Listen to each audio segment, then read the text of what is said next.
Em outubro, os brasileiros foram às urnas para escolher novos prefeitos e vereadores. O índice de abstenção foi alto. De cada 3 eleitores, 1 deixou de votar. A gente conversou sobre o assunto com o Mamed Said, que é especialista em direito eleitoral. Professor, um aspecto que chamou a atenção nas eleições deste ano foi o número de abstenções, votos brancos e nulos. De cada 3 eleitores, 1 deixou de votar para o prefeito. O brasileiro está de saco cheio da política? A meu ver, essas eleições deixaram bem patente o descontentamento do conjunto da sociedade com os rumos da política brasileira. O número de abstenções muito elevado, mais do que isso, o número de votos nulos em branco. O número de votos nulos, por exemplo, foi mais do que o dobro das eleições municipais de 2012. E eu creio que isso, de certa maneira, ecoa aquele discurso das manifestações de junho de 2013, quando a sociedade se levantou, questionando as estruturas do sistema político vigente e exigindo mudanças. Isso tudo deu caldo de cultura ideal para que houvesse aí a população se manifestando, comparecendo para votar, mas, sob forma de protesto, recusando a votar no candidato A, B ou C e votando nulo. Mas não é preocupante quando você percebe um resultado como esse? É claro que esse movimento é preocupante, porque não há caminho possível fora da política, não há caminho possível fora da democracia representativa.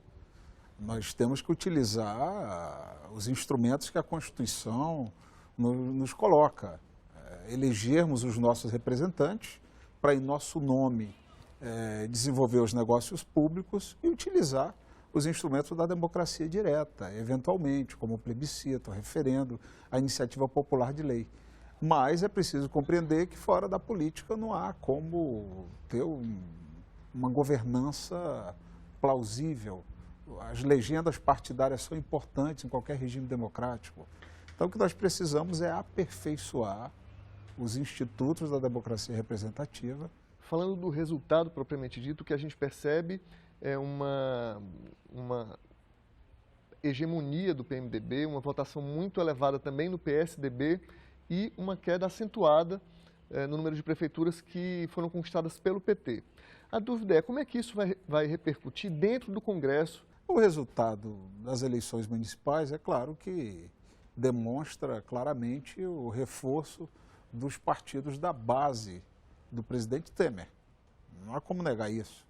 E passadas as eleições, já que 2018 está relativamente distante, a tendência é que essas pautas mais indigestas sejam levadas adiante e que o governo tente aprovar essas medidas um tanto quanto amargas que ele pretende desenvolver, como é o caso da reforma da Previdência, a PEC que está no Senado, enfim. Uma coisa que também chamou a atenção nas eleições deste ano é a vitória de partidos considerados nanicos em cidades muito importantes, né? No Rio de Janeiro, notadamente, também em Belo Horizonte e também em Curitiba. Com que força esses partidos chegam no cenário nacional? Eles seriam capazes, por exemplo, de barrar uma proposta que está no Congresso que prevê a cláusula de barreira, que tenderia a dificultar o acesso deles ao dinheiro do fundo partidário, por exemplo? Eu acho que as questões mais importantes que dizem respeito à reforma política, elas vão ser adotadas em comum por esses partidos desse campo mais conservador. A tendência é que eles abracem uma proposta de forma unitária. É verdade que essas pequenas legendas, PMN, PHS, PRB, poderão interferir decisivamente no debate, particularmente no que diz respeito à cláusula de barreira. Mas há muitos outros ingredientes que estão sendo discutidos que não são apenas a cláusula de barreira. O caso da votação em 2 turnos, nas eleições proporcionais, a questão da lista aberta, da lista fechada, a vedação de coligações ou não. Enfim, são vários aspectos que vêm se somar àquela mini reforma política que ocorreu no ano passado, em 2015, né, e que alterou o Código Eleitoral, alterou a lei das eleições, a lei dos partidos políticos. Então, é preciso aprofundar essa discussão sobre a reforma política. Nós temos um número exorbitante de partidos, são 35 registrados no Tribunal Superior Eleitoral. Então, é preciso que a gente rediscuta de forma, em conjunto com a sociedade, ouvindo as entidades da sociedade civil, qual os caminhos da reforma política que o Brasil precisa para que a gente supere essa crise de representatividade que vive na atualidade. Professor, muito obrigado pela entrevista. E você vai ver agora uma reportagem sobre a proposta de emenda à Constituição que muda as regras para as eleições de 2018. O objetivo é dificultar o acesso dos pequenos partidos ao fundo partidário e ao tempo de rádio e TV. Veja aí.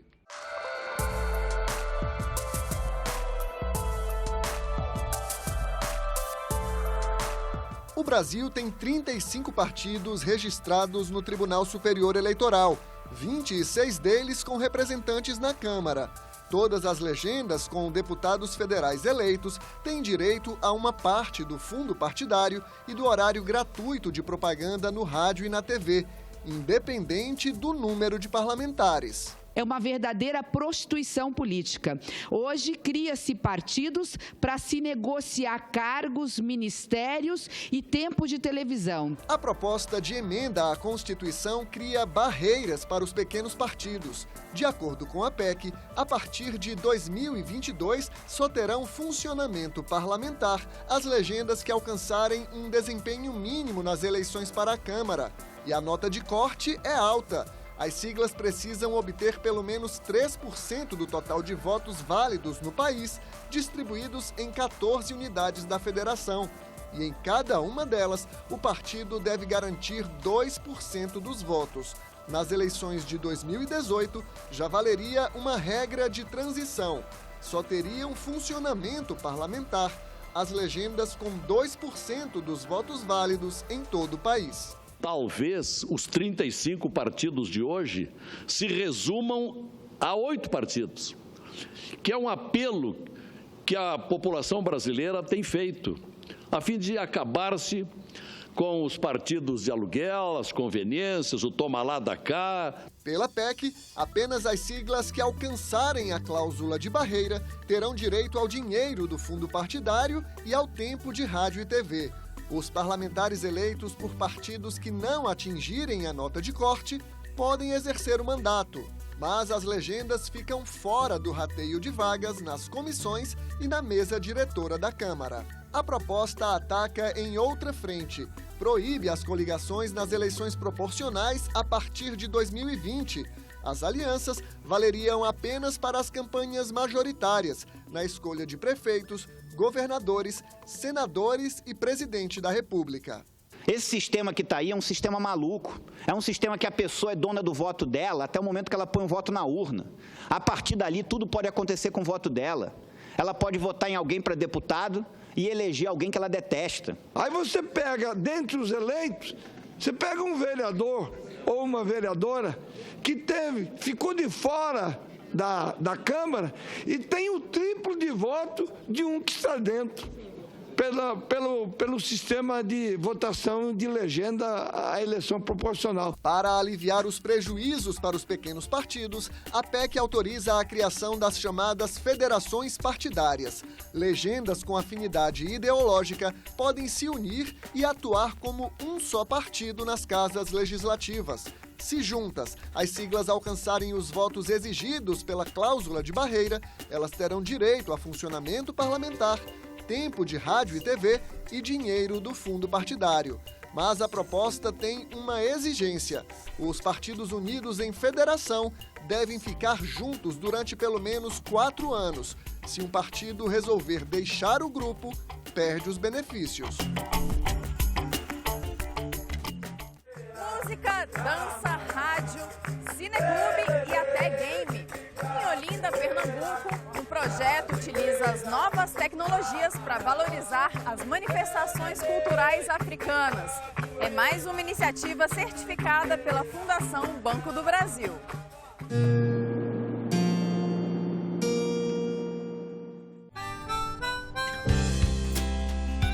Isso aqui é uma zabumba zabumba de Macaíba, uma zabumba de coco. E até hoje a gente preserva essa zabumba, junta a família, junta a comunidade, junta o terreiro e toca o coco há mais de 100 anos. E ela vem assim, ó. Nossa grande história aqui é um brinquedo, né, que é o brinquedo do coco de umbigada. Com o passar do tempo, a gente começou a agregar a partir desse brinquedo e a partir do terreiro de matriz africana várias outras ações. Então nós temos o ponto de cultura, nós temos a rádio, nós temos o cineclube. A tecnologia, ela passou a fazer parte, há 10 anos atrás, das nossas ações, numa perspectiva também de que tecnologia é conhecimento. A gente está desenvolvendo aqui plataforma de game, né? A gente está com Contos de Fá, que é um projeto onde a gente traz a juventude negra nessa perspectiva de entender a tecnologia para melhorar a nossa vida. A gente começou a ter essa perspectiva de desenvolver um game, desenvolver uns jogos, onde trouxesse a cultura afro-brasileira, trazer a mitologia. Contos de Fá em 3 facetas. Uma delas é um jogo web para computador, um educativo para crianças ter essa percepção do que é a mitologia iorubana, né? Brasil e Yorubá. Principalmente para tentar diminuir o preconceito que se tem contra as religiões de matriz africana. É muito mais pensando em você desenvolver uma história que conte a história da sua comunidade, né? Aí você já começa a ter aquele pertencimento, né? Aquela noção de pertencimento que eu acho muito bacana. É você reconhecer que a tua comunidade tem alguma coisa muito bacana que faz ela especial.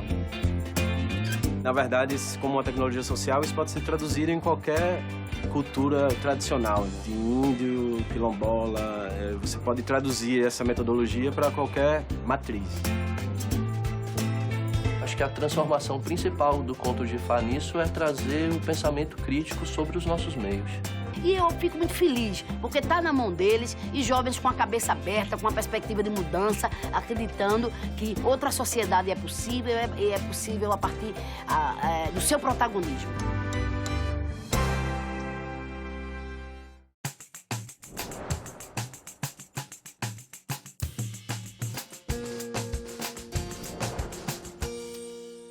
Que endereço fantástico. Rio Amazonas, esquina com o meio do mundo. Macapá está na linha do Equador e na esquina com o Grande Rio. Nós estamos na foz do Rio Amazonas. 2 vezes por dia a maré enche e vaza. E a cidade tem algumas características. Por exemplo, tem uma fortaleza construída no século XVIII pelos portugueses. A cidade tem também como marcos importantes um monumento na linha do Marco Zero do Equador, tem o Museu Sacaca, que é uma reprodução da vida amazônica dentro da cidade, o Trapiche Dessa Lebi. O Centro de Cultura Negra, muito próximo da cidade, tem o Quilombo do Curiaú, que é uma paisagem fantástica, belíssima, e hoje são vizinhos da cidade de Macapá e vivem em harmonia com a cidade. Eu sou o senador João Capiberibe, do PSB do estado do Amapá. Ajude a gente a fazer o Município Brasil. Diga aí o que tu achas do programa e o que gostaria de ver aqui. O nosso e-mail é tv@senado.leg.br. E quer ver o teu município no quadro Sou Daqui? É uma barbada, tchê. Tu podes mandar por e-mail, postar no Instagram e no Facebook. Só não te esquece da hashtag Sou Daqui. Lembra do jogo da velha, aquele símbolo lá. Participa aí, tchê. Indústrias, universidade e centros de pesquisa em um só lugar. É assim que funcionam os parques tecnológicos, um modelo de empreendimento que tem se espalhado por diversas cidades do país.